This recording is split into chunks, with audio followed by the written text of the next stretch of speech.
ॐ नमः सिद्धेभ्यः।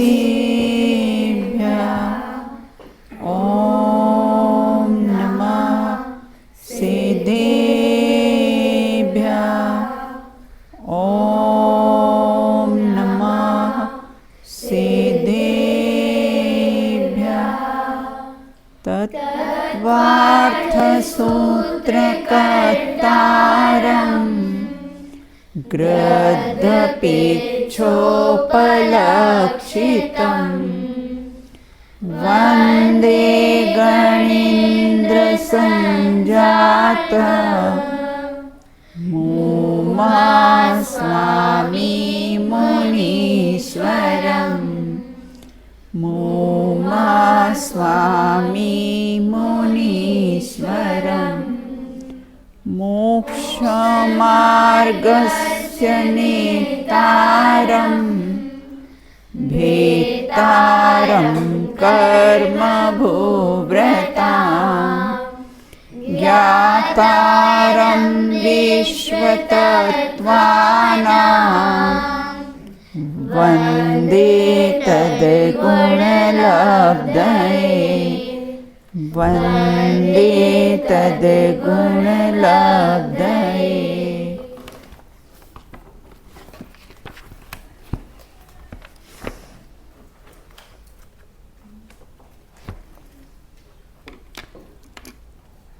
जल जीव किसे कहते हैं और वो कौन से आकार के होते हैं? जल का ये जीव किसे कहते हैं और वे कौन से आकार के होते हैं?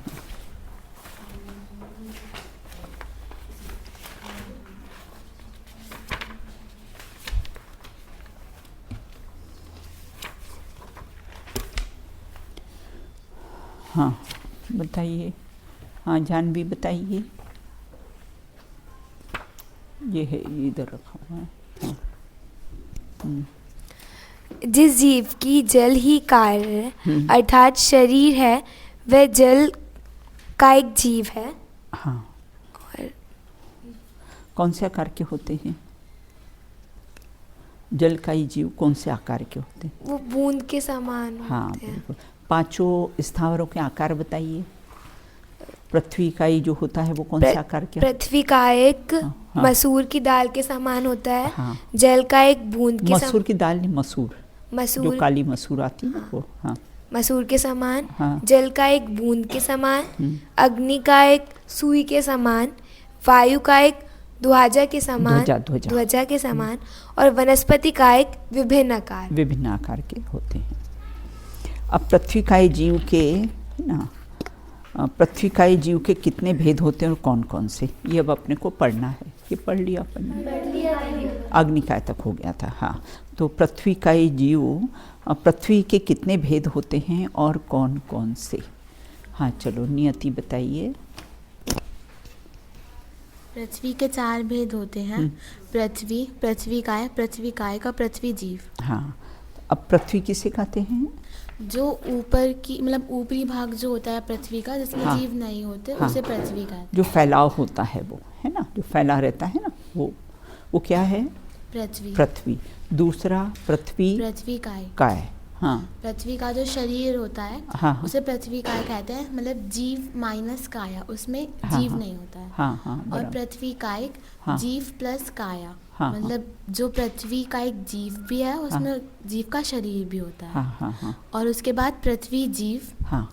तो जो विग्रह गति में जो जीव होता है वह पृथ्वी जीव होता है। हाँ हाँ। जब वह पृथ्वी कायिक से जाने वाला होता है। हाँ, जो अभी कैसा है, पृथ्वी कैसे है, पृथ्वी काय में कैसा है, जन्म लेने वाला जीव, वो क्या कहलाता है? पृथ्वी जीव कहलाता है। बिल्कुल इसी प्रकार चारों स्थावर के लगा लेना, अग्नि, अग्निकाय, अग्निकाय, अग्निजीव, ऐसे चारों ही स्थावर के लगा लेना। बिल्कुल।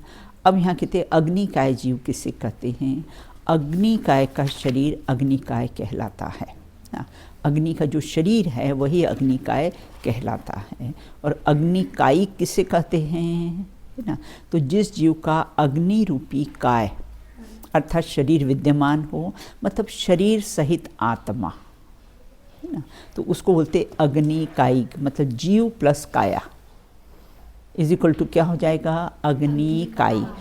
अग्निकाय और अग्निकायिक में क्या अंतर पाया जाता है? हाँ अग्निकाय जो हाँ अग्नि का शरीर अग्निकाय है। हाँ और जो जीव अग्नि रूप कार्य अर्थात शरीर जो रहता है वो अग्निकाय रूप परिणाम तो अग्निकायिक।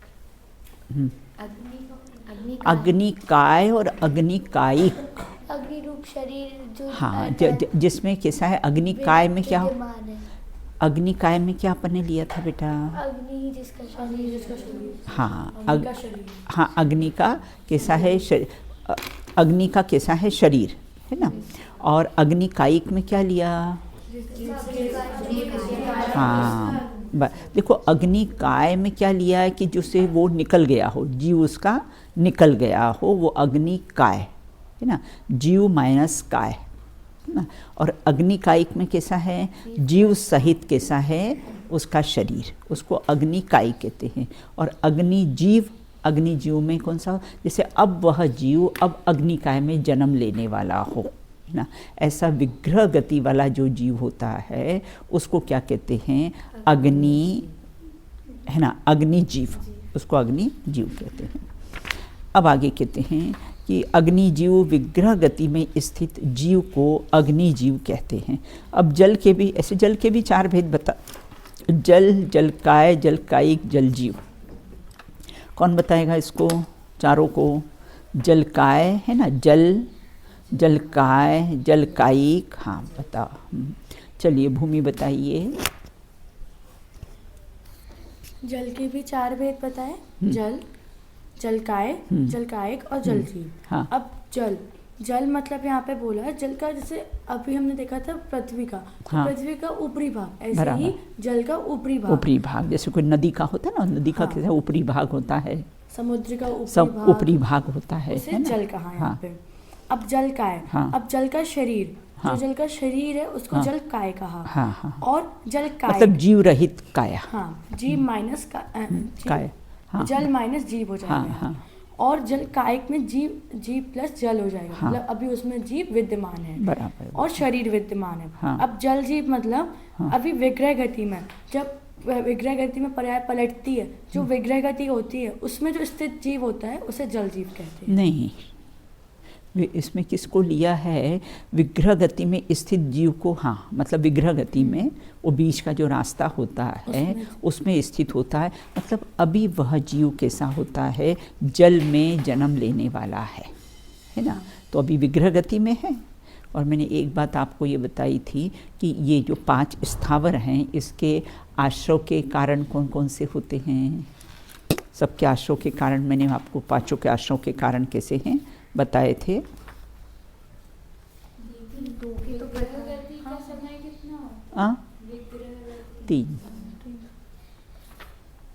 तीन समय, अधिक से अधिक एक समय में भी जीव जाता है। जो सिद्धालय में जो जीव जाते हैं ना वो एक समय में ही जाते हैं, जो ऋजु गति से गमन होता है।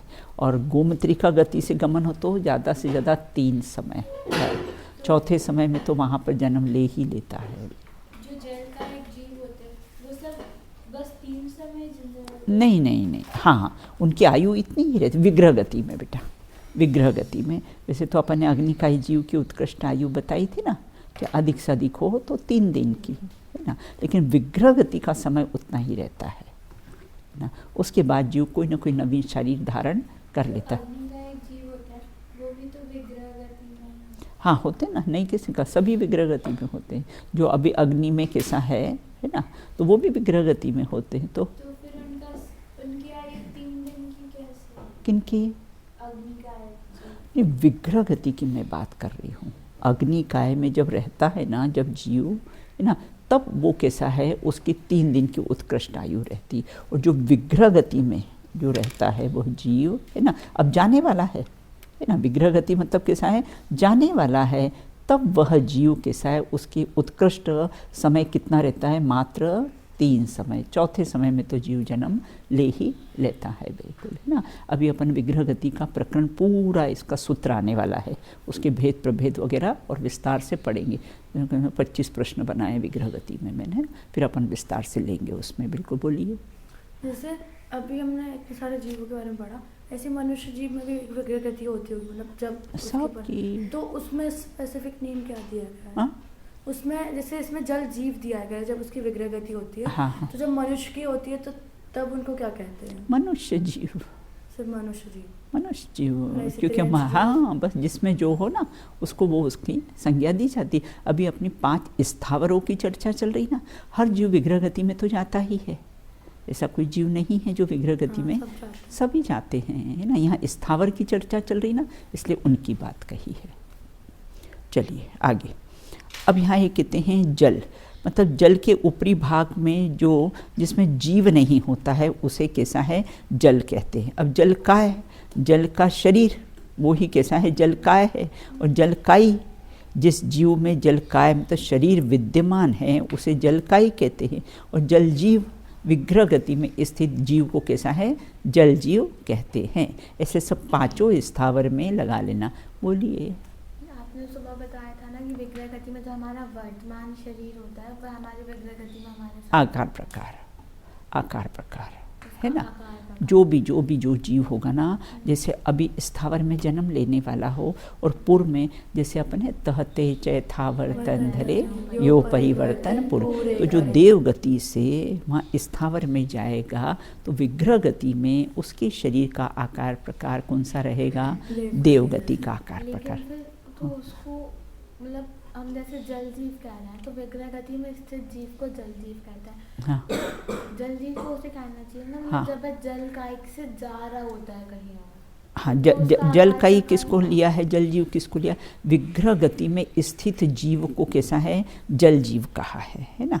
तो विग्रह गति में यहाँ से जाके जो विग्रह गति में स्थित हुआ है ना, तो है ना। यहाँ से जब वो जा रहा है तब हाँ। तो उसका जो आकार है वह देव के समान। यही तो बताना है खास बात बेटा, कि जब भी ये विग्रह गति में जाता है तो ऐसा ना देखो, अभी आप आगे पढ़ोगे है ना, अपना नरक गत्यानुपूर्वी ना, देव गत्यानुपूर्वी, वो विस्तार से आप पढ़ोगे ना। तो देव गत्यानुपूर्वी मतलब अनुपूर्वी नाम कर्म का उदय होता है, उसके कारण कैसे हैं? पूर्व का आकार प्रकार रहता है। आकार वो पूर्व का है, जो पूर्व में जो आकार है ना, मैंने जेल का उदाहरण आपको दिया था ना, कि जेल में अगर जो जीव जाता है तो रास्ते में उसको पकड़कर अपने घर से ले जाते हैं तो कौन से वस्त्र पहनता है? फिर वहाँ जाकर वो कैदी के वस्त्र पहन लेता है, वैसा ही इसमें है ना।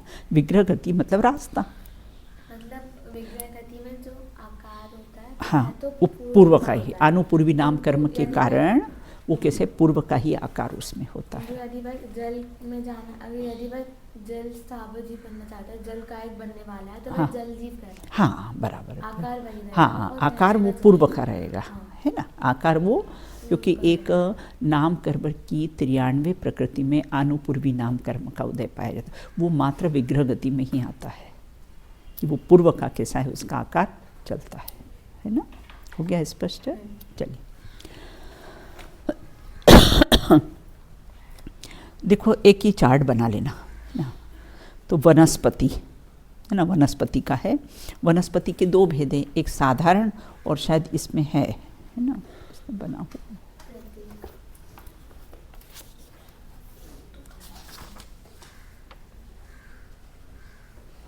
देखो इसमें भी दिए हैं है ना, इसमें भी पृथ्वी, पृथ्वी जीव, पृथ्वी काय और पृथ्वी कैसा है? काय है ना। तो कैसे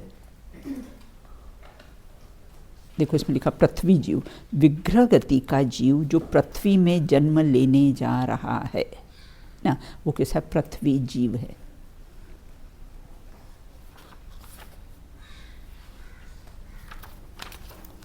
तो ये आप इसको ऐसा चार्ट बनाना। वनस्पति काय के 2 भेद, एक साधारण है ना और एक प्रत्येक। आपने पढ़ा होगा, छडाला में पढ़ा है ना वो। अब साधारण में किसको लेते हैं? निगोदिया को। साधारण में निगोदिया को लेते हैं और प्रत्येक में एक शरीर का एक स्वामी होता है। जैसे एप्पल है, अब एप्पल में जीव है ना, तो वो एक शरीर है वो एप्पल का, तो उसका स्वामी कैसा है? एक ही होगा। तो वो कैसा है? प्रत्येक है। अब वो प्रत्येक के भी 2 भेद कर दिए हैं, सप्रतिष्ठित और अप्रतिष्ठित। सप्रतिष्ठित किसको कहते हैं? जिसके आश्रय से अनेक निगोदियाँ शरीर रहते हैं, है ना। एक शरीर के आश्रय से अनेक निगोदिया शरीर रहते हैं। जैसे अपना शरीर है ना, अपने भी शरीर में कितने बारीक बारीक सब जम्स होते हैं ना सब, तो एक शरीर अपना, और उसके आश्रय भी कितने भी सूक्ष्म जीव कैसे हैं रहते हैं, वह कहलाता है सप्रतिष्ठित, है ना। और अप्रतिष्ठित जिसके आश्रय से कोई जीव नहीं रहता है, जैसे तीर्थंकर होता है ना, उसके आश्रय से निगोदिया जीव नहीं रहते हैं बेटा।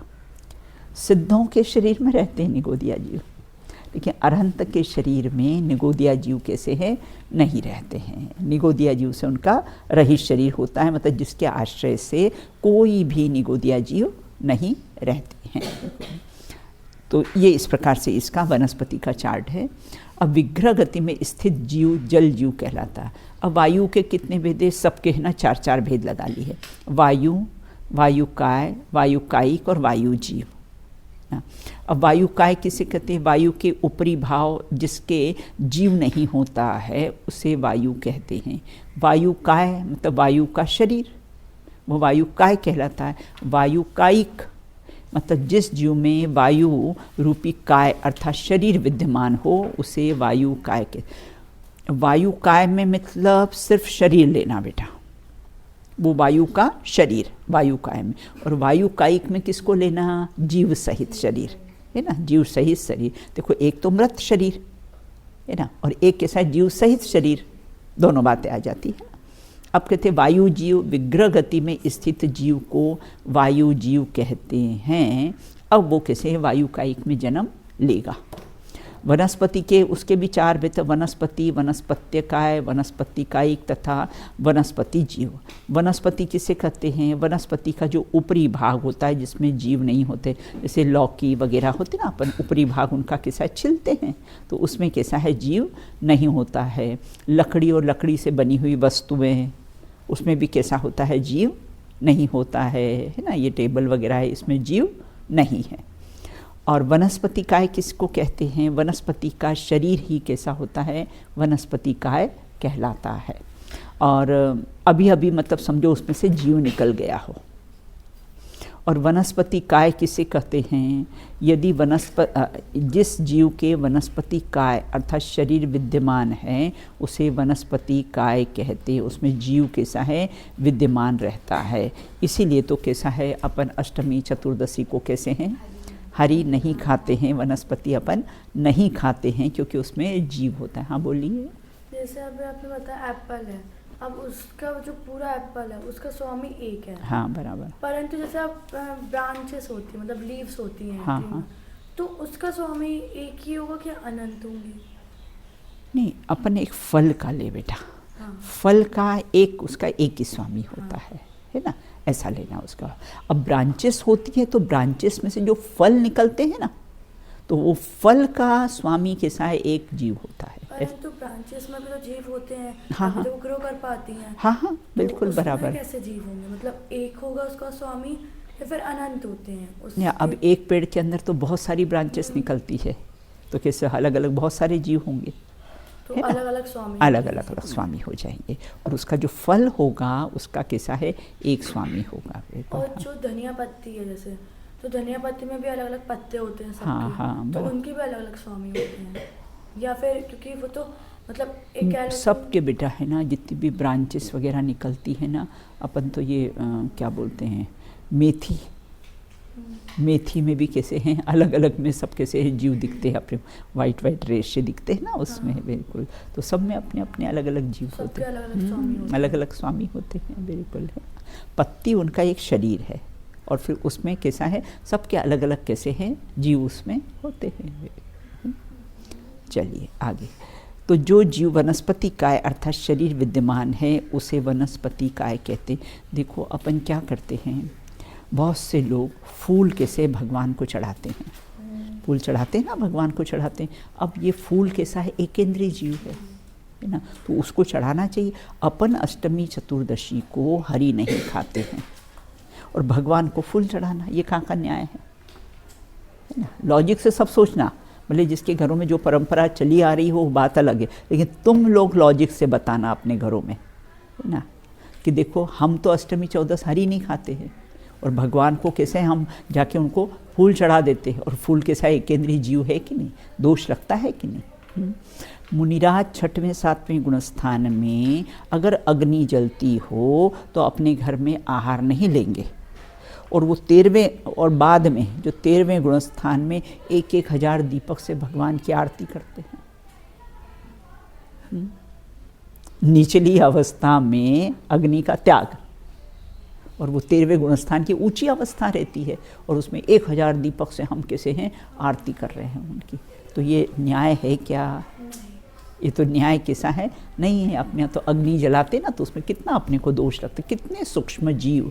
ये दीपावली पे पहले तो, आजकल तो रोशनी लगा देते हैं, पहले तो बेटा दिए जलाते थे ना, देखते उसमें ना जब रात को 10 बजे इतने सारे जीव है ना उसमें मरे हुए, बस उस लाइट में, उस रोशनी में इतने सारे जीव कैसे हैं मर जाते।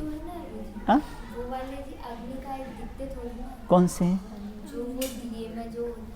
हाँ, नहीं उसमें नहीं दिखते, लेकिन उसके निमित्त से, अग्नि के निमित्त से जो स्थूल जो है ना, वो दीपक के अंदर, वो तेल के अंदर इतने सारे जीव कैसे हैं दिखते हैं ना अपने को, बिल्कुल। तो सोचो उसके आश्रय से कैसे हैं इतने जीव कैसे हैं दिखते हैं, बिल्कुल। अग्नि का ही जीव अपने को दिखेंगे नहीं, वो चक्षु इंद्री का विषय नहीं। जल में दिखते हैं अपने को जीव, वो तो माइक्रोस्कोप से आजकल हो गया है, तो वो कैसे है दिखने लग जाते हैं, है ना। माइक्रोस्कोप से हो तो दिखने लग जाते, नहीं तो कहाँ दिखते हैं। जल में भी जीव, बस अपने 36,450 जीव बताए, एक अंशने पानी की एक बूंद में 36,450। तुमको दिखाई देते हैं? नहीं दिखाई नहीं देते ना, लेकिन प्रूफ कर दिया है कि इतने जीव कैसे हैं होते हैं। बहुत सी चीज़ें अपनी आँखों से दिखाई नहीं देती है, तो क्या नहीं है ऐसा है ना। बहुत सी चीज़ें नहीं दिखाई देती आँखों से अपने को, चक्षु इंद्री का इतना विषय ही नहीं होता है।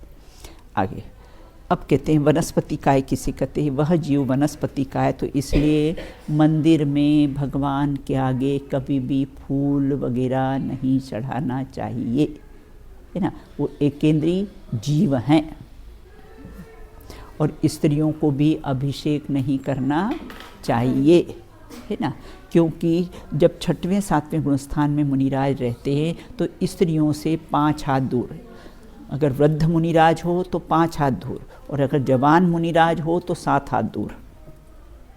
और 13वें गुणस्थान में अपन उनको शरीर को स्पर्श करें। हाँ, फिर बताओ, घर में एक जवान बड़ा बच्चा हो जाता तो माँ उसको नहलाती है? नहीं। हाँ, छोटा बच्चा हो तो नहला देती है, और अगर बड़ा बच्चा हो जाए तो नहलाती है उसको? नहीं नहलाती ना। फिर तो अपन तो कैसे हैं, और उनको नहलाए, और नग्न अवस्था में खड़गासन प्रतिमाओं में, है ना।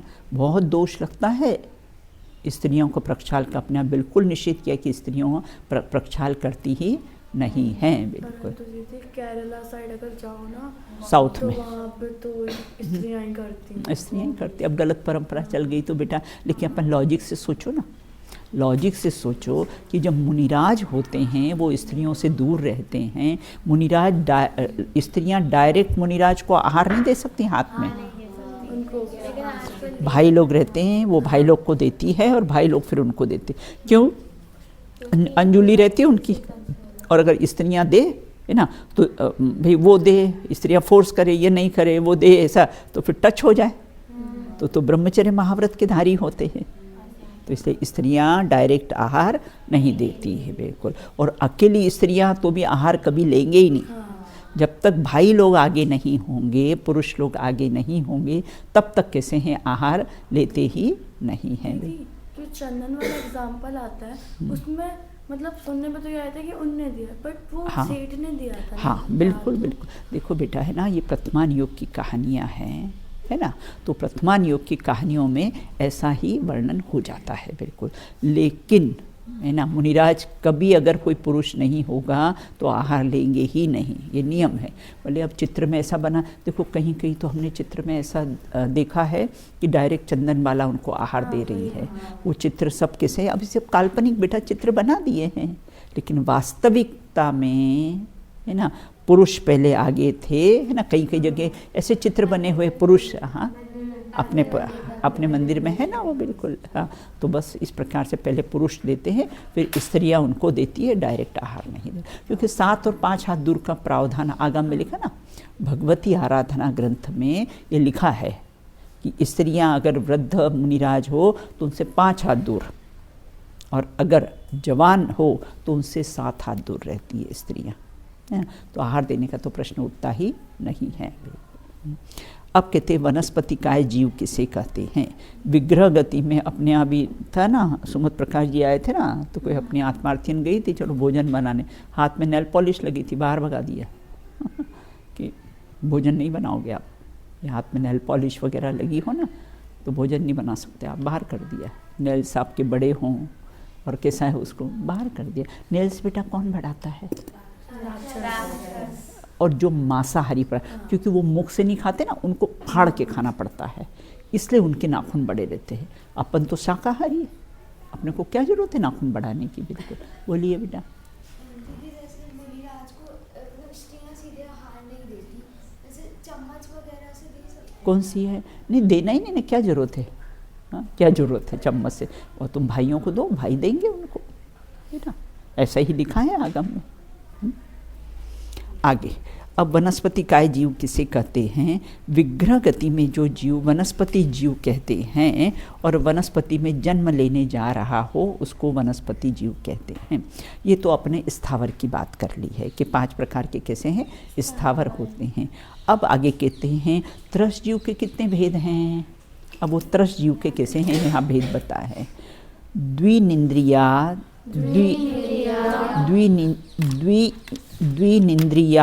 स्त्रशा,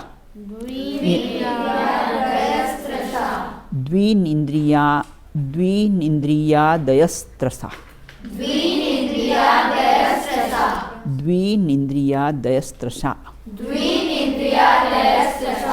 एक बार और बोल दीजिए, सरल है। चलो बोलो, याशिका बोलिए। द्विनिंद्रियादयस्त्रसा। हाँ, द्विनिंद्रिया, फिर वहाँ पर डॉट लगाओ, है ना, फिर दयस सादा है ना, त्रसा, अर्थात त्रस के कितने भेद होते हैं? द्वि, मतलब 2 प्रकार के त्रस के भेद होते हैं। बोले 2 प्रकार के त्रस कौन कौन से होते हैं? द्विइंद्रिय आदि कौन कौन से त्रस जीव होते हैं? तो 2 इंद्रिय, 3 इंद्रिय, 4 इंद्रिय और 5 इंद्रिय, ये जीव कैसे कहलाते हैं? त्रस कहलाते हैं। और 1 इंद्रिय की तो अभी अपने चर्चा कर ही ली थी, उनको बोलते स्थावर। अपन है ना त्रस स्थावरा, ऐसे भेद देखे थे ना, त्रस स्थावरा। तो उसी प्रकार से 2 इंद्रिय, 3 इंद्रिय, 4 इंद्रिय, 5 इंद्रिय जीव कैसे त्रस होते हैं। अब हम कौन हैं? त्रस है। हम कौन से हैं? हाँ, त्रस जीव हैं, बिल्कुल। तो त्रस नाम कर्म के उदय से जीव की जो अवस्था होती है ना, उसको, क्योंकि हम पंचेंद्रिय हैं, हमारी 5 इंद्रियां हैं, तो हम कैसे हैं? त्रस हैं। अब 2 इंद्रियां किसे कहते हैं? जिसमें दो इंद्रिय मात्र। कौन सी 2? स्पर्शन और रसना, 2 इंद्रिय पाई जाती है। जो 2 इंद्रिया जीव होते हैं उसे 2 इंद्रिय जीव कहते हैं। जैसे चावल में रहने वाली जो लट होती है, शंख, पेट में रहने वाले किरमिर कीड़े होते हैं ना, उनको कैसे हैं? 2 इंद्रिय जीव कहते हैं। और कैसे 3 इंद्रिय जीव किसे कहते हैं? जिसमें 3 स्पर्शन, रसना और घ्राण, है ना। घ्राण से जान लेती यहाँ पर मीठा है, पहुँच जाती है वहाँ पर। घ्राण इंद्रिय से वो जान लेती यहाँ पर मीठा है और वहाँ पर कैसी है, चली जाती, तो उसको 3 इंद्रियाँ होती। देखो चींटी बेटा अपने से मात्र 2 ही इंद्रियाँ उसकी कम है, अपन पंचेंद्रिय है ना, तो मात्र उसकी 2 ही इंद्रियाँ कम है, वो 3 इंद्रिय जीव होती है, बिल्कुल। लेकिन अपने को ऐसा लगता है कि ये जीव है, इसकी रक्षा करना चाहिए। जब भी नीचे ज़मीन में चलो ना तो नीचे देख के चलना चाहिए। 2 फायदे हैं, हिंसा से बच जाते हैं और पड़ी हुई वस्तु भी मिल जाती है तो इसलिए कैसे हैं? 2 फायदे हैं, इसलिए कैसा है, नीचे देखकर ही चलना चाहिए, बिल्कुल। गुरुदेव श्री थे ना, जब घूमने के लिए जाते थे और कोई व्यक्ति उनसे अगर चलते चलते कोई प्रश्न पूछता था तो वो खड़े हो जाते थे। चलते चलते कभी जवाब नहीं देते थे, क्योंकि चलते चलते जवाब देंगे तो नीचे कहाँ देखेंगे, है ना, खड़े हो जाते थे वहाँ, फिर उस प्रश्न का कैसा है जवाब देते थे। तो 3 इंद्रिय चीटी इत्यादि, चतुरिंद्रिय स्पर्शन रसना घ्राण और कैसे चक्षु, ये 4 इंद्रिय जीव होते हैं। उससे कैसे हैं, जैसे भौरा, मक्खी, मच्छर, मच्छर के आश्रव के कारण बताए थे ना, है ना, सामने सामने तो खूब तारीफ करे और पीठ पीछे निंदा करे अपनी, है ना, पहले तो सामने सामने गुनगुनाएगा फिर काट लेगा अपने को, तो मच्छर के आश्रव के कारण। बोलो बेटा। हाँ, अच्छा मुझे ये बताओ, मच्छर कितना इंद्रिय जीव है? मच्छर 4 इंद्रिय, तो एक इंद्रिय से 4 इंद्रिय सब कैसे होते हैं? असंगी होते हैं ना, मन रहित होते हैं ना। हाँ, तो ज्ञान है कि नहीं बेटा? है ना, मन नहीं है लेकिन ज्ञान तो है ना, वो ज्ञान के कारण उड़ जाता है, ज्ञान के कारण कान पे आके बिन बिन बिन बिन करेगा वो, है ना, कान पे आके भिन्न भिन्न में, तो ज्ञान है ना बेटा, है ना, तो वो मन रहित होते हैं, असंगी होते हैं। 1 इंद्रिय से 4 इंद्रिय तक के जीव सब असंगी होते हैं। अब पंचेंद्रिय किसे कहते हैं? वे कौन कौन से हैं? हमारी 5 इंद्रियां पूर्ण हैं, स्पर्शन रसना,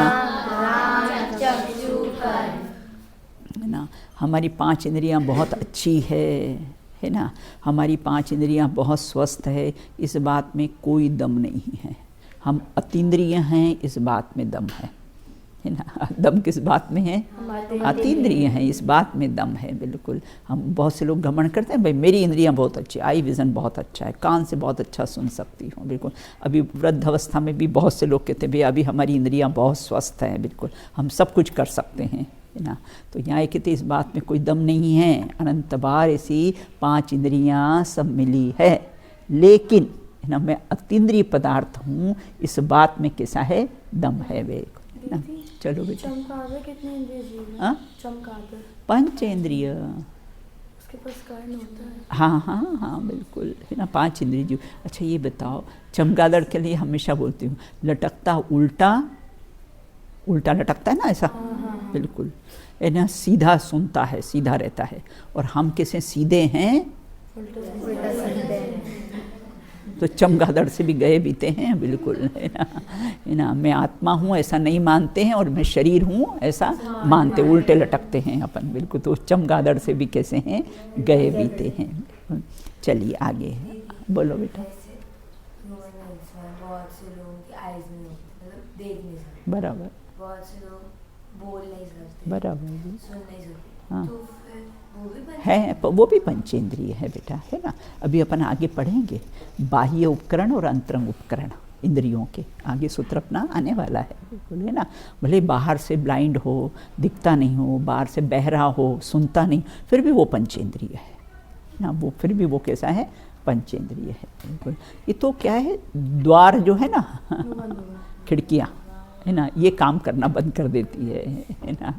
अंदर का ज्ञान तो बराबर कैसा है? कार्य करता है, बिल्कुल। आगे कहते हैं, अब कितनी इंद्रियां कितनी होती? बहुत सरल है, पंचेन्द्रियाणि। हाँ बोलो, पंचेन्द्रियाणि। देखो 5 क्यों लिखा? न तो 4 होती, न तो 6 होती है। कितनी होती है? 5 ही होती है इंद्रियां, बिल्कुल, है ना। इसलिए बहुवचन लिया, ए है ना, ये लिया है ना, उसमें वो बहुवचन है कि न तो 4 होती है, न तो कैसी 6 होती, इंद्रियां कैसी है? 5 ही होती है। ऐसा नहीं होना चाहिए ना अंतरा, एक आँख आगे करनी, एक पीछे कर देनी थी। क्या सिस्टम बनाया, पीछे भी देख सकते हैं अपन, आगे भी देख सकते हैं। एक यहाँ नाक होनी थी, एक पीछे होनी थी, बिल्कुल, है ना। लेकिन वो कैसा है? कोई करने वाला नहीं है, ये कोई करने वाला नहीं है, इसकी व्यवस्था सब ऑटोमेटिक है। अब कितनी इंद्रियां 5 होती है, बिल्कुल। देखो क्यों ऐसा बताया है कि जो मूर्ति होती ना, मैंने कहा ना 8 अंग जिसके होते हैं, 8 अंग जिनके होते हैं ना, तो 8 अंग होते हैं, वही मूर्ति नमन करने योग्य होती है। और जिसके कोई से हाथ कटा हो, कोई मूर्ति का ये वो ना, वो नमन करने, फोटो को भी नमन नहीं करना। क्यों नहीं करना? क्योंकि उसके 8 अंग नहीं दिखते ना पूरे, पीछे पीठ कहाँ दिखती है? फोटो में पीठ दिखती है? नहीं दिखती ना। और अपने मंदिर में अगर मूर्ति रखी, उसकी पीठ दिखती ना अपने को, पीछे से पीठ दिखती ना अपनी, अभी तो प्रक्षाल करने वाले सब सफाई कर देते हैं उसकी, तो वो कैसे नमन करने योग्य नहीं है। देखो अब 8 अंग कौन कौन से होते हैं? 2 हाथ, 2 पैर, एक कमर के नीचे का हिस्सा जिसको अपन हिप्स कहते हैं, है ना, उसके बाद पीठ, हृदय और मस्तक, ये 8 कैसे हैं? अंग होते हैं। तो ये अंग होते हैं। और उपांग, अंग और उपांग, उपांग किसको कहते हैं? जैसे उंगलियां हैं, नाक है, कान है, इनको क्या बोलते हैं?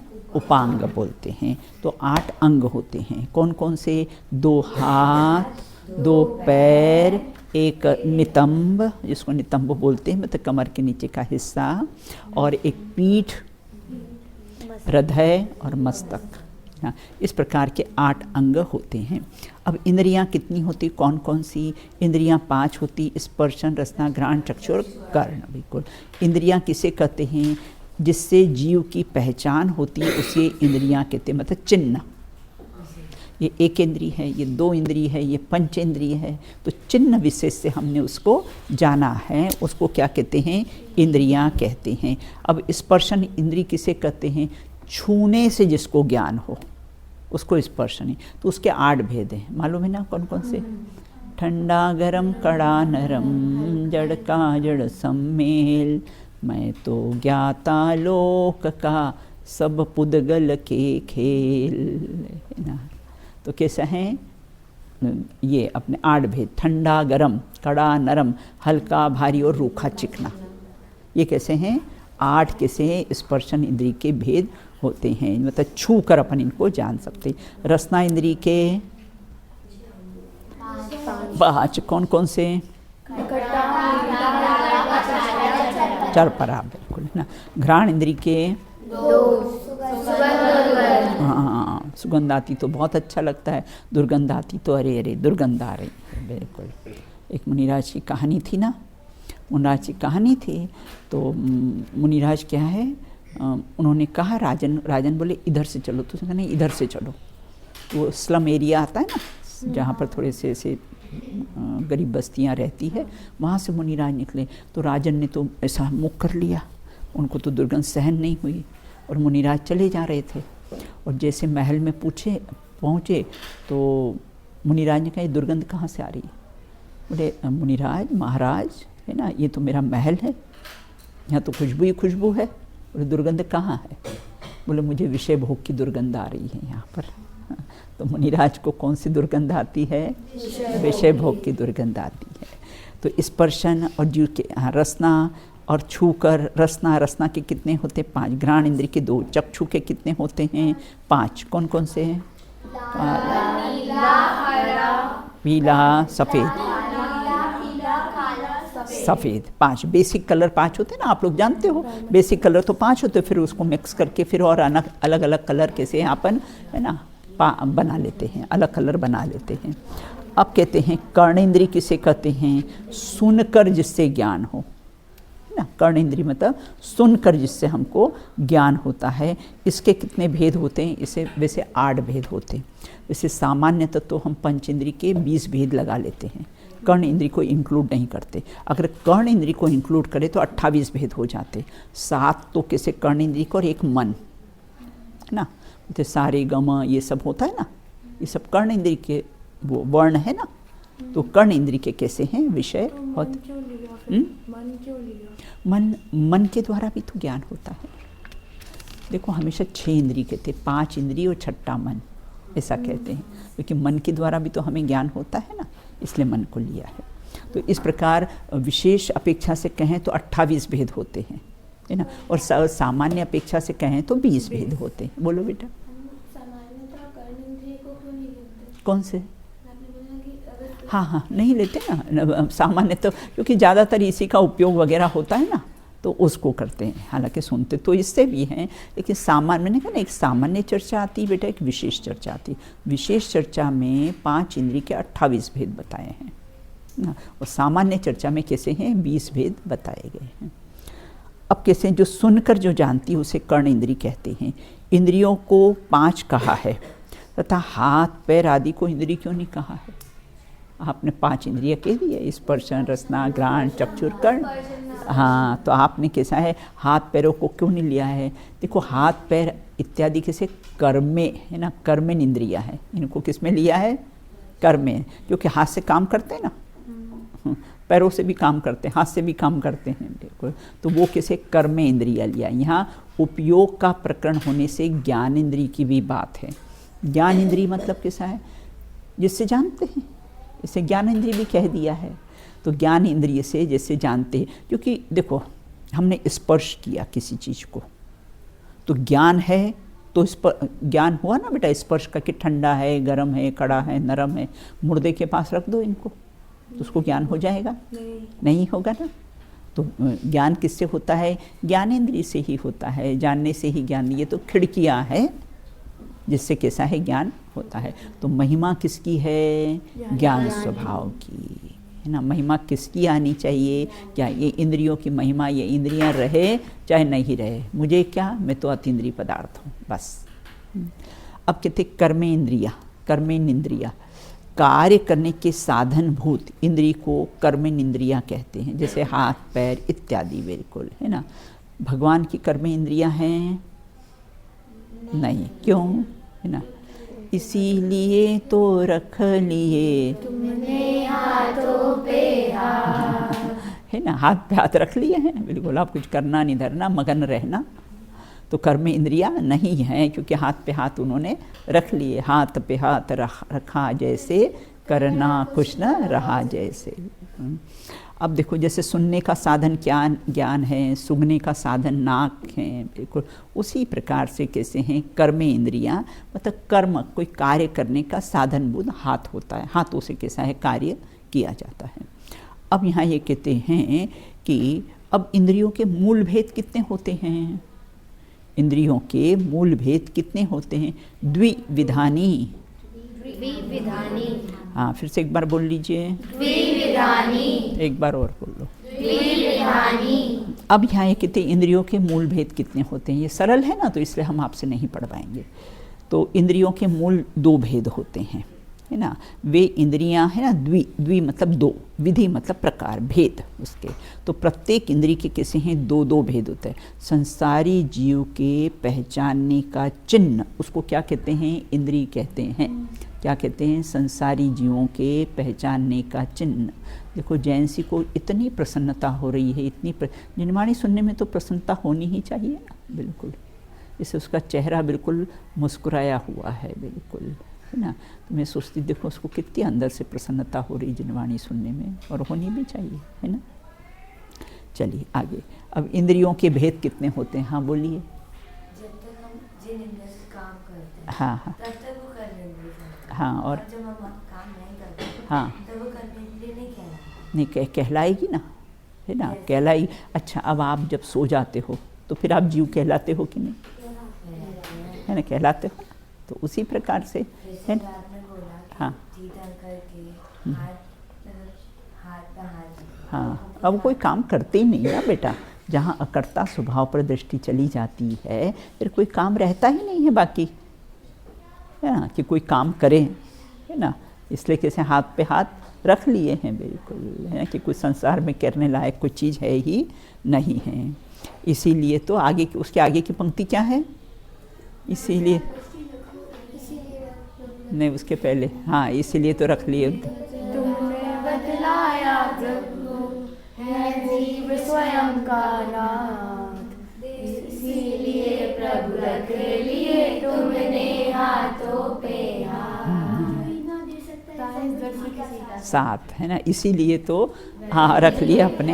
हाँ, कोई देता अपना शरीर भी अपना साथ नहीं देता तो दूसरे क्या साथ देंगे। इसलिए कैसा है हाथों पे हाथ उन्होंने रख लिए हैं। देखो अपनी वितराग प्रतिमा हाथ पे आए, दूसरों की प्रतिमाएं कोई आशीर्वाद देते हुए है, तो कोई कैसी कैसी प्रतिमाएं होती हैं अन्य मत के मंदिरों में देखते हैं, कोई आशीर्वाद देते हुए देखती है तो कुछ क्या करती है, तो बिल्कुल, है ना, अपने यहाँ कोई काम ही नहीं आशीर्वाद का। देखते ही नहीं भगवान, नासाग दृष्टि, अपने को ही देखते हैं, दूसरों को देखते ही नहीं हैं। अब कहते इंद्रियां 2 का, सूत्र में द्विविध का अर्थ है 2 प्रकार की है। वो 2 प्रकार कौन कौन से हैं? क्या 5 इंद्रियों के 2 प्रकार हैं? हाँ, पांचों इंद्रियों की दो, एक द्रव्य इंद्री और एक भाव इंद्री, एक द्रव्य स्पर्शन इंद्री और एक भाव स्पर्शन इंद्री, है ना। अब द्रव्य स्पर्शन इंद्री और भाव देखो, वैसे देखो है ना, इसके देखिए ना तो 8 प्रकार हो जाएंगे, 5 इंद्रिय ना, उसके 8 भेद हो जाएंगे, 10 भेद हो जाएंगे, 2-2 के। द्रव्य और भाव की अपेक्षा से 5 के कैसे होंगे, 10 भेद हो जाएंगे। तो द्रव्य स्पर्शन इंद्री मतलब हमने इससे इसको स्पर्श किया, है ना, ये तो कैसा हुआ, द्रव्य, हमने इससे स्पर्श किया कि ये ठंडा है, वो द्रव्य स्पर्शन इंद्री, है ना। और हमको ये फील हुआ कि ये ठंडा है, ये गर्म है ना, ये किसी भाव स्पर्शन इंद्री। समझ में आया? द्रव्य, हाँ बेटा, ज्ञान होगा तो भाव होगा, ज्ञान हुआ तो भाव हो। और ये जो हमने देखा ना, ये स्पर्शन इंद्री से है ना, उसको देखा कि ठंडा है, ये गर्म, ये तो सब पुद्गल के परिणाम है। ठंडा गर्म तो कैसे हैं, पुद्गल है ना। और उस पुद्गल के निमित्त से हमने जो परिणाम किए हैं कि ठंडी में गर्म चीज़ अच्छी, गर्म में कैसी ठंडी चीज़ अच्छी, जो भाव हुए हैं वह कैसी है, भाव स्पर्शन इंद्री। समझ में आ गया? द्रव्य और भाव से ना, ऐसे 5 के कैसे हैं, 10 भेद हो जाते हैं। 2 इन्होंने मुख्य 2 लिए हैं, द्रव्य और भाव लिया है। अब हाँ, 5 इंद्रिय के 2-2 प्रकार हो जाते हैं। इंद्रियों के 2 भेद कौन कौन से हैं, द्रव्य इंद्रिय और भाव इंद्रिय। रसना, अब रसना में लगाओ, रसना में लगाओ कि द्रव्य इंद्रिय कौन सी और भाव इंद्रिय कौन सी है। हाँ, और जैसे हमारा खाने का भाव हो रहा है कि बहुत गर्मी लग रही है, नींबू पानी पी लें तो अभी हमें अच्छा लगेगा। नहीं, हमने हलवा खाया, वाह वेरी टेस्टी, ये कैसा है, भाव रसना इंद्री है ना। और उठा के हमने उसको अपने मुख में रखा या चबाया, वो सब द्रव्य रसना इंद्री है ना। तो वह कैसी है, द्रव्य रसना इंद्री। तो रसना का भाव हुआ ना, जो अच्छा बुरा बढ़िया, तुरंत इष्टनिष्टपना होता है, ये अच्छा है, ये बुरा, ये अच्छा, ये बुरा। अब द्रव्य इंद्री किसे कहते हैं, नाम कर्म की रचना को द्रव्य इंद्री कहते हैं, है ना। जैसे नाम कर्म की स्पर्शन, अब रसना का आकार प्रकार कैसा है, घ्राण का आकार प्रकार कैसा है, चक्षु का आकार प्रकार कैसा है, कर्ण का आकार प्रकार कैसा है, बिल्कुल। तो इस प्रकार नाम कर्म से जो इन इंद्रियों की रचना होती है बेटा, है ना, उसको क्या कहते हैं, द्रव्य इंद्रियां कहते हैं। तो नाम कर्म की रचना को द्रव्य इंद्रियां कहते हैं। इंद्रिय के आकार जो पुद्गल है ना, ये पुद्गल है सब ऐसा, ये इस आकार की, इस आकार की। एक बार मैंने सोचा ये ऐसा आकार किसने दिया होगा, आँख इसी आकार की होनी चाहिए, कान इसी आकार का होना चाहिए, नाक इसी आकार के, लेकिन ज़्यादा सोच नहीं सकी मैं फिर, बिल्कुल इसे फिर बंद कर दिया सोचना। कुछ चीज़ों में कैसे है, ज़्यादा दिमाग लगा ही नहीं सकते हम, बिल्कुल, है ना। जो अकृत्रिम चीज़ें उसमें अपन कैसे हैं, दिमाग अपना लगाते ही नहीं, और लगना भी नहीं चाहिए उसमें, बिल्कुल। तो इंद्रिय आकार पुद्गल के आत्म प्रदेशों की रचना है ना, वो द्रव्य इंद्रिय कहलाती है। जैसे आँख है ना बेटा, ये अपने जो आत्मा के प्रदेश है ना, पूरी बॉडी में घूमते रहते, ऊपर से नीचे घूमे। जो आत्मा के प्रदेश है ना, आँख के पास आ जाते हैं, वो देखने का काम करते हैं। जो कान के पास आ जाते हैं, वो सुनने का काम करते हैं। जो आत्मा के प्रदेश नाक के पास है, देखो मृत व्यक्ति को भी नाक होती है, लेकिन वो सूंघता है, नहीं सूंघता ना, क्योंकि वहाँ आत्मा के प्रदेश नहीं है। तो जहाँ वो आत्मा के प्रदेश आ जाते हैं, वह इंद्रिय उसका कैसा है, कार्य करती है। तो नाम कर्म की रचना से अब भाव इंद्रिय, मतलब ज्ञानावरण का क्षयोपशम वो भाव इंद्रिय है। मतलब हमको जो उसका ज्ञान हुआ ना, रसना को चक्कर हमको जो ज्ञान हुआ, रसना मतलब ये जीभ वगैरह, ये सब कैसा है, द्रव्य रसना इंद्रिय। और उसमें जो हमने कुछ भोजन वगैरह रखा है और उसको हमको कैसा है, अच्छा बुरा लगा है, वह कैसा हुआ, भाव रसना भाव इंद्रिय। ऐसे 5 इंद्रियों में लगा लेना। भाई घ्राण द्रव्य इंद्रिय और घ्राण भाव इंद्रिय है ना, यह आकार प्रकार है, ये क्या है, घ्राण इंद्र। हाँ, और फिर इसको लेकर अपने को ये सुगंध अच्छी है, दुर्गंध बुरी है ना। बेटा कोई सुगंध अच्छी और बुरी होती है? वही चीज़ अपने को कैसा है, दुर्गंधित लगती है, और सुअर को सुगंधित लगती। तो वस्तु कैसी है, वस्तु तो वस्तु है ना, हमने उसको मान रखा है कि ये अच्छा है और बुरा है। सिर पर मैं सोचती हूँ, कल परसों मुझे विकल्प आया, सिर पर बाल रहे तो अच्छे और डॉर्मेट्री के बाहर वो बाल पड़े तो बाल तो बाल है ना, हाँ? बाल तो बाल हैं बिल्कुल। तो आपने यहाँ पर रहें, स्कूल की आपकी बेल बजती ना, तो बेल अच्छी की बुरी? जैसी है मतलब क्लास में जाने के लिए बेल बजे तो बुरी, और छुट्टी के लिए बेल बजे तो बेल अच्छी की बुरी? बेल तो बेल है, हमने अपनी कल्पना से मान रखा है ना कि बेल अच्छी है या बुरी है, बिल्कुल। तो इस प्रकार से भावेंद्री किसे कहते हैं? तो लब्ध ज्ञानावरणी कर्म के क्षयोपशम को भाव इंद्री कहते हैं, बिल्कुल। अब विशेष और ये बताते हैं कि द्रव्य इंद्री किसे कहते हैं। एक और ले लेते हैं, छोटा सूत्र है। अब कहते द्रव्य इंद्री किसे कहते हैं? निर्वृत्त्युपकरणे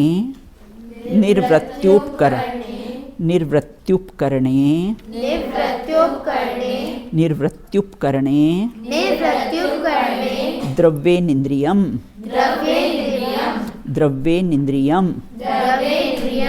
चलो कंटिन्यू में पढ़ो। निवृत्ते, फिर से एक बार पढ़िए। चलो पढ़ो, हाँ चलो अंतरा पढ़िए।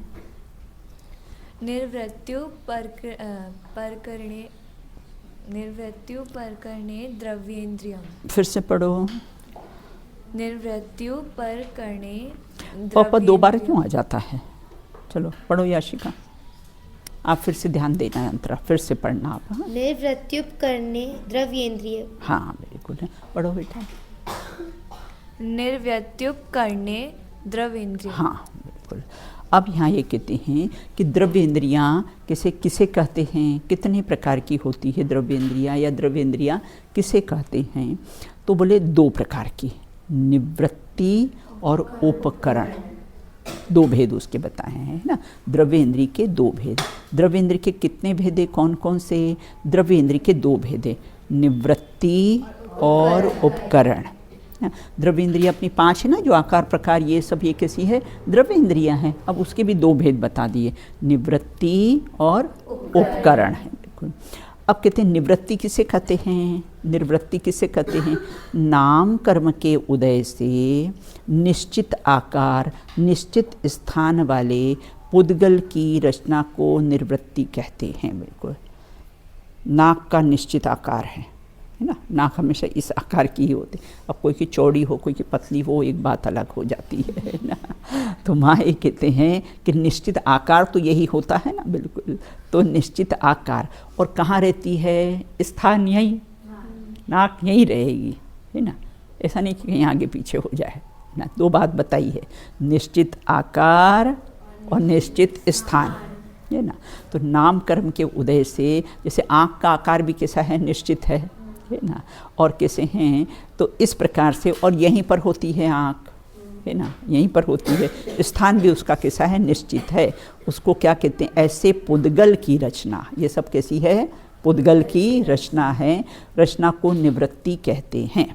मैंने बताया था ना कि आप आत्मा के प्रदेश कैसे घूमते रहते हैं पूरी बॉडी में, तो जहाँ आते हैं यहाँ नहीं आते, नख और केश में नहीं होते हैं, है ना। नख और केश में आत्मा के प्रदेश नहीं होते। जब भी हम उसको साफ करते हैं तो हमें दुख होता नहीं। बोलो बेटा। लेकिन नाखून तो बढ़ते हैं ना, तो फिर अगर उसमें आत्मा के प्रदेश नहीं तो नाखून नहीं, यहाँ तक रहते हैं। अब यहाँ से आगे आ जाएंगे ना, देखो यहाँ तक कटेंगे ना तो हमें दुख होगा, है ना। जब थोड़े बड़े हो जाते ना, फिर हम साफ करते हैं ना, तो फिर हमें दुख होता है? नहीं होता ना, तब उसमें आत्मा के प्रदेश नहीं रहते हैं। देखो बाल भी खींचते हैं ना, तब आत्मा के प्रदेश रहते हैं, और उसमें आत्मा के प्रदेश नहीं रहते हैं। निवृत्ति के दो भेद कौन कौन से हैं? दो भेद, एक आभ्यंतर निवृत्ति और बाह्य निवृत्ति है ना। बाह्य निवृत्ति अर्थात भीतरी रचना, और किसी बाहरी रचना। अब बाहरी रचना में पलक वगैरह आ जाती है बेटा, बाल पलक ये सब कैसे? आँख की कैसी है? बाहरी रचना है, ढक्कन उसका है ना। क्या सिस्टम बनाया हुआ है, जरा भी कुछ आँख में हो तुरंत ढक्कन, बिल्कुल, है ना। और ऑटोमेटिक की, क्योंकि बहुत नाजुक पार्ट होता है ना आँख, बिल्कुल, तो इसलिए कैसा है वहाँ पर ढक्कन बना दिया है। तो यहाँ ये कहते हैं कि आँख की भी दो, अभ्यंतर निवृत्ति मतलब भीतरी रचना, उसकी कैसी है भीतरी रचना होती? बोलो, कोई प्रश्न है आपको उससे? फिर आप उसकी तरफ देख रही हो तो प्रश्न है? हाँ, नहीं, मुझे लगा आप उसकी तरफ देख रही हो ना, तो शायद आपको कोई प्रश्न होगा ना। तो अभ्यंतर निवृत्ति मेरी क्लास में नहीं चलेगा। एक का भी उपयोग इधर उधर नहीं होने दूंगी, बस बिल्कुल, क्योंकि मेरा उपयोग बिगड़ता है ना बेटा। आप लोग ऐसा करते तो मुझे हो सकता आपको कोई प्रश्न हो, और अगर आपको 2 शब्द बोले तो इसमें से समझ आता है। तो अभ्यंतर निवृत्ति और बाह्य निवृत्ति। अभ्यंतर मतलब वो अंदर की रचना है ना, और बाह्य मतलब बाहर की रचना है ना। ये पलक है, और इसका ये है, ये कैसा है, बाहर की रचना होती है। तो ऐसे उसमें कैसे हैं, 2 भेद होते। कर्ण इंद्री का भी ऐसा ही है ना, एक अंदर की रचना और एक कैसे है, ये बाहर की रचना, और एक अंदर वो उसका जो पार्ट होता है। हाँ बिल्कुल, जो के आकार का। मैं गई थी, छिंदवाड़ा गई थी एक बार पोल्यूशन में, तो वहाँ पर ENT के डॉक्टर थे, तो उन्होंने मुझे मॉडल दे दिया था। मैंने कान के बारे में पूछा कि ये आप ENT के डॉक्टर हो? तो बोले हमारे आगम में तो लिखता है कि जो के आकार की रचना होती। तो ये जो के आकार के अंदर की रचना कैसे होती है? फिर उन्होंने मुझे मॉडल दे दिया था, पता नहीं यहाँ रखा होगा या सनावद में होगा। तो ये इसकी जो के आकार की रचना होती है। जो मतलब वो ऐसे कोई आकार होता है बेटा, है ना, ये ऐसे आकार होता है ना, वो जो का आकार कहलाता है। तो वो अंदर की रचना जो भीतरी है ना, भीतरी आकार ऐसा ही उसका होता है। अब अभ्यंतर निवृत्ति किसे कहते हैं? आत्मा के प्रदेश में चक्षु आदि इंद्री के आकार होने वाला परिणमन है ना। अब आत्मा के यहाँ प्रदेश है, अब आत्मा के प्रदेश भी वो चक्षु इंद्री के आकार के प्रकार के हो जाते हैं। तो वो कैसा है? अभ्यंतर कैसा है? इंद्री कहलाती है। आत्मा के प्रदेश से चक्षु आदि इंद्रियों के आकार होने वाले परिणमन को अभ्यंतर इंद्री कहते हैं। बिल्कुल। अब देखें ना, जैसे दूध को हम ग्लास में डालेंगे तो ग्लास का आकार का, और तपेली में डालेंगे तो तपेली के आकार का। आत्मा के प्रदेश अगर यहाँ पर आए तो आँख के आकार के, कान के आए तो कान के आकार के हो जाते हैं। अब बाह्य निवृत्ति, इंद्रियों के आकार के पुद्गल की रचना, वो बाह्य निवृत्ति। जैसे बाहर में आँखों का आकार प्रकार, एक अंदर वो रेटिना वगैरह होता है ना, वो होता है ना, वो अंदर की उसकी रचना, और ये कैसी है? बाहर की रचना। अब उपकरण, 2 शब्द है ना, निवृत्ति और उपकरण, 2 शब्द है। अब निवृत्ति को उपकार करे उसको उपकरण कहते हैं। उपकरण के कितने और कौन कौन से भेद होते हैं? उपकरण के 2 भेद हैं, बाह्य उपकरण और अभ्यंतर उपकरण है ना। कर्ण मतलब साधन होता है ना। जैसे देखने का कैसा है? आँख है, सुनने का कान साधन है, सूंघने का नाक साधन है ना। तो बाह्य उपकरण, अभ्यंतर। बाह्य उपकरण कौन कौन से हैं? जैसे चक्षु इंद्री के जो पलक और पलक के जो बाल होते हैं ना, बाह्य निवृत्ति बाह्य उपकरण में क्या अंतर है?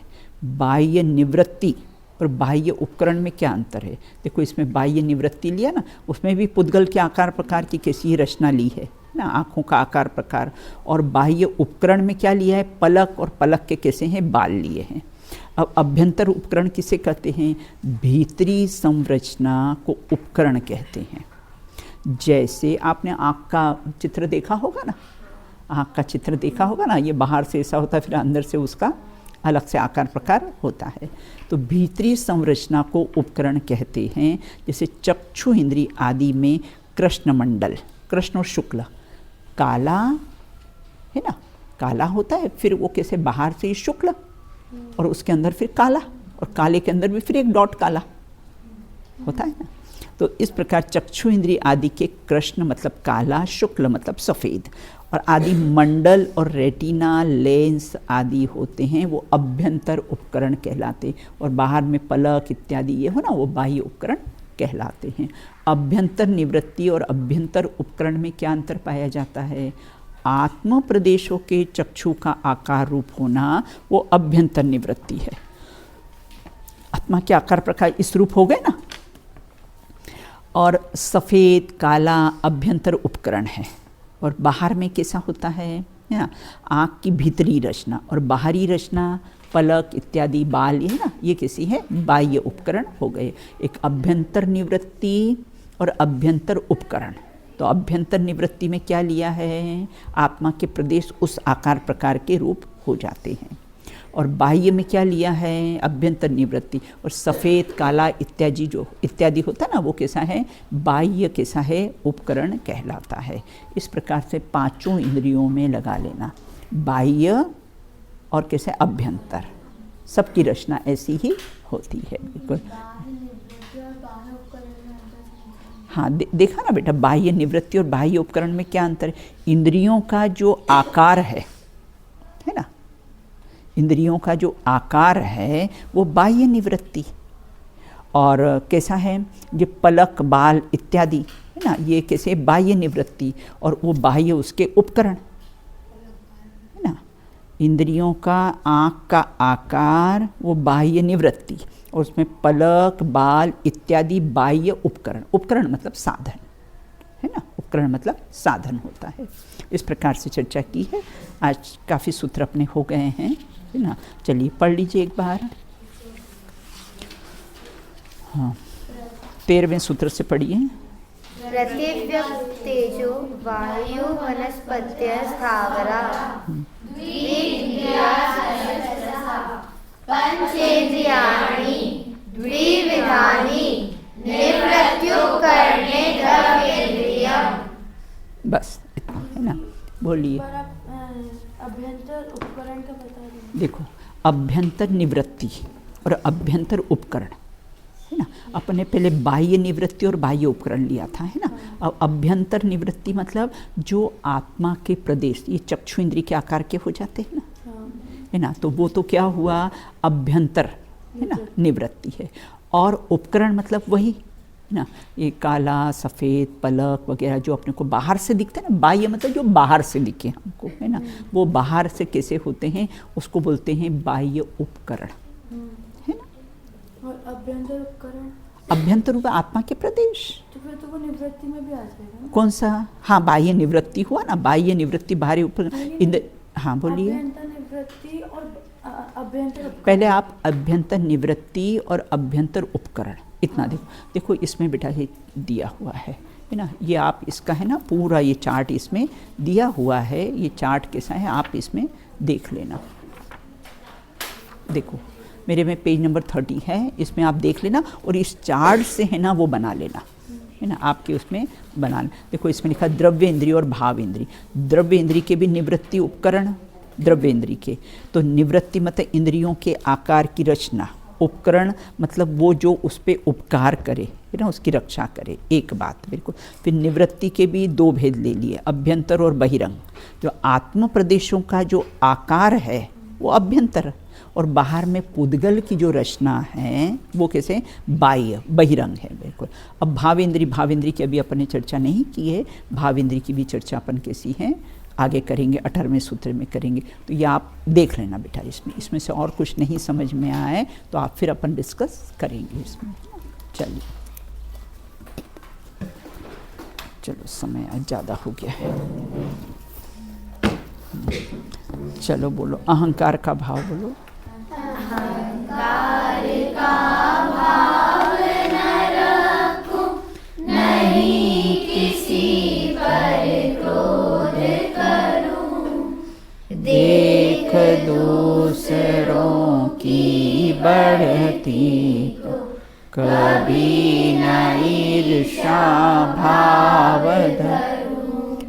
रही भावना ऐसी मेरी, सरल सत्य व्यवहार करूं।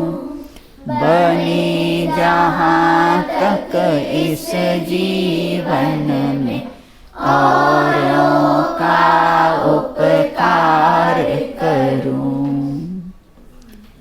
बोलिए अनंतानंद सिद्ध परमेश्वरी भगवंतों की जय हो। वात्सांगमयी जिनवाणी माता की जय हो। अंतिम शासन नायक महावीर भगवान की जय हो। तत्वार्थ सूत्र जी नामक महान ग्रंथ की जय हो। आचार्य गद्यपिक्ष उमा स्वामी जी की जय हो।